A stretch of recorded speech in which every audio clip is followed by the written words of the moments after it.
All right, David, let's get the important stuff out of the way here. Had you known that Stewie was going to try to kill Santa Claus, would you have directed Stewie and Brian to the North Pole? It depends. Being a Philadelphia Phillies, Eagles, Flyers, Sixers fan, oh, here from we the go heart, with Santa. It always comes back to that, right? So it's not like we really hit Santa hard. I mean, people are making a lot out of that, but I don't think we're going to want to bring death to Santa. I was just bringing him to the spiritual land. That's all, my friend. It was really a moment of spirituality. That's fair. So I geared him to the spirituality of it all. How often do people bring that up when you run into them? It's fairly a lot. I mean, it's become like this kind of little cult thing. It's like, oh, did you know? It's almost like the Boris thing too, right? BoJack Horseman thing too, when he used to travel and see my house or something. It was like, let's go visit celebrity houses, and David Boreanaz's house was in BoJack Horseman. Did you know that one? Yeah, I knew you were part so of it's kind of like those BoJack. things, yeah, but yes, it is. BoJack. It's like those small little things that you do that you think would never be relevant for some reason, and they end up turning out to be more than relevant, which is great. I think it's cool. Thanks, David. Guess there are a few stars in the sky tonight. You mentioned being a Philly sports fan, but you were born in Western New York, in Buffalo. Do you have any early memories of being in Buffalo or Cold, the snow, the blizzard of 76 and 77, standing in the snow, like hip deep, and, you know, my mother putting on the plastic bags in my feet to get my boots on and then off. The family pool parties in the summer were amazing with my aunts and uncles who weren't my aunts and uncles but were called aunts and uncles because it's an Italian family. The food, the different types of restaurants we went to, like Chef's and, you know, Anderson's ice cream and chicken wings.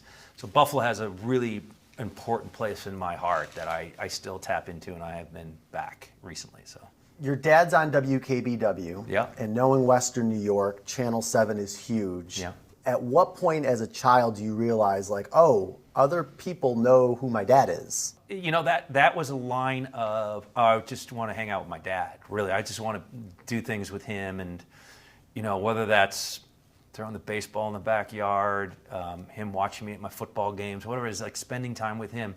But he introduced it to me early on, and it was, he just is a kind man, a heart. I can't touch that soul. He always introduced his family to his people that loved him in Western New York, right? So he introduced us in a way that was, didn't shy away from it. He embraced it.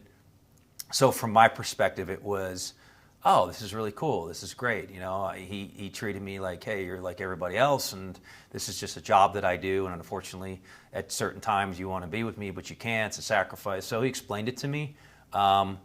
I think maybe early on, I probably went to a Buffalo Braves game, and I was on the court side with Ernie D, taking a picture with him, holding a basketball, going, this is very amazing. So it may have been kind of those early days of the Braves games or the Sabres games that we were able to get to places that other people weren't able to. Maybe you don't realize that at the time that's your intro to showbiz in a sense? Yeah, in a sense it is. You know, he had a kid show called Rocket Ship 7. He would travel, you know, and take the robot and the puppets and go into, you know, into Canada and do events. And I would help him as a young kid. He'd make an appearance. So I remember those moments spending time with him really impacted me a lot as far as understanding what he did for a living, and this is kind of the introduction into show business and what it's all about, you know, hard work, doing it yourself and getting to places. So yeah, it was quite an experience for me. Soft spot for the Bills and Sabre? I know you're a Philly sports fan. No, I mean, look, I think Buffalo's got, you know, I do enjoy watching the Bills and the Sabres. You know, where I was born in Buffalo, so I do have a soft spot in my heart for them. But, you know, I'm a true Philly fan. Absolutely. All right, a lot to talk about with SEAL Team. Before I get to that, though, one last question. You've had this pretty remarkable 27-year streak of employment in Hollywood. Mm-hmm. You have teased that it will possibly continue with the series you're currently developing. And the only thing you really said about it publicly was that you're watching a lot of Sopranos. Mm-hmm. I don't expect you to tell me anything more about this series. But in watching The Sopranos, I would imagine you watched it when it was first on. Are you catching anything new now, or is there anything different that's striking you now as you watch or rewatch these Sopranos episodes? You know, for me, it really is the beauty in the writing and how the characters interact with each other.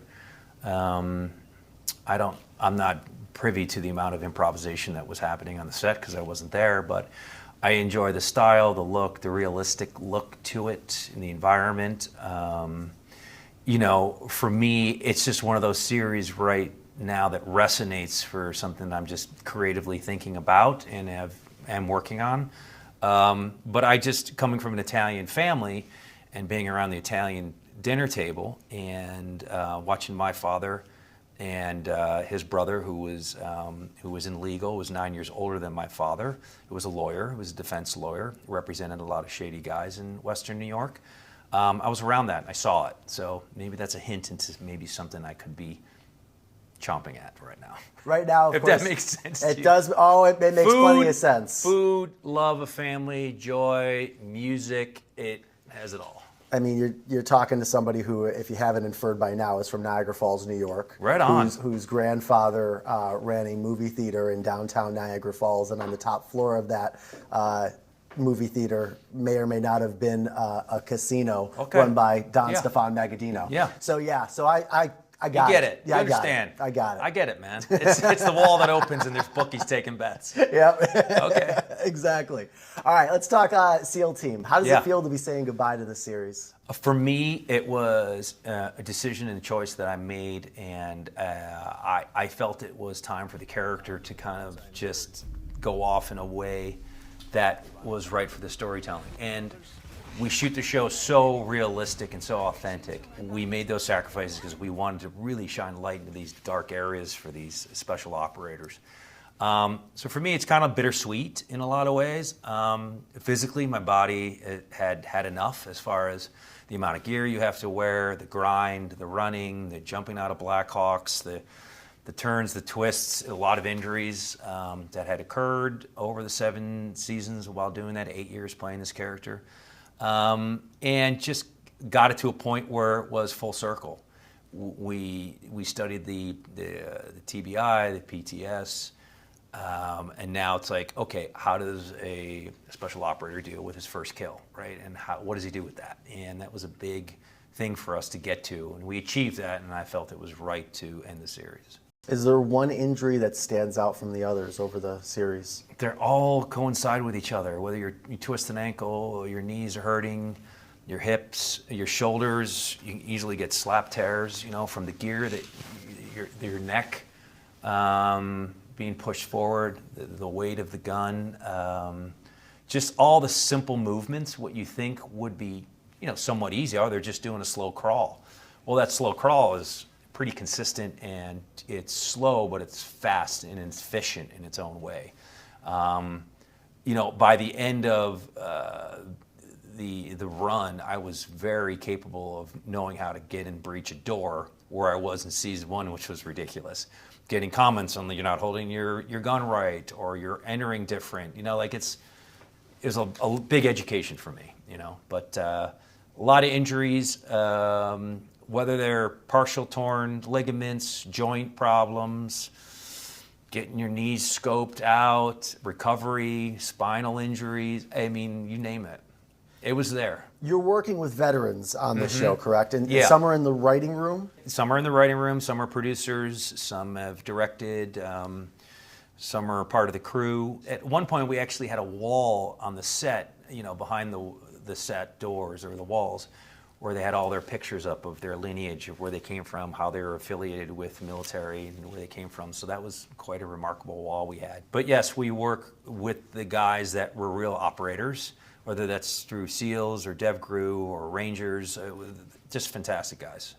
Are any of them able to help and or give you insight when you have an injury, or preventing an injury even as you're doing a crawl or something of that nature? Yeah, I mean, obviously technique and all those things are important, but your body has to kind of mold to that. So if you're coming in green on it, they teach you the right way to do it, and your body has to adapt to it. And over time, it slowly does, and you become stronger, and you have to take care of your body and your diet and all that stuff. Very insightful to, how to hold a gun in a certain way, how to approach a certain specific, environment that's hostile. So very helpful on all those levels. Dealing with, guns with the best armor in Hollywood. I mean, very safe, professional people that know what they're doing.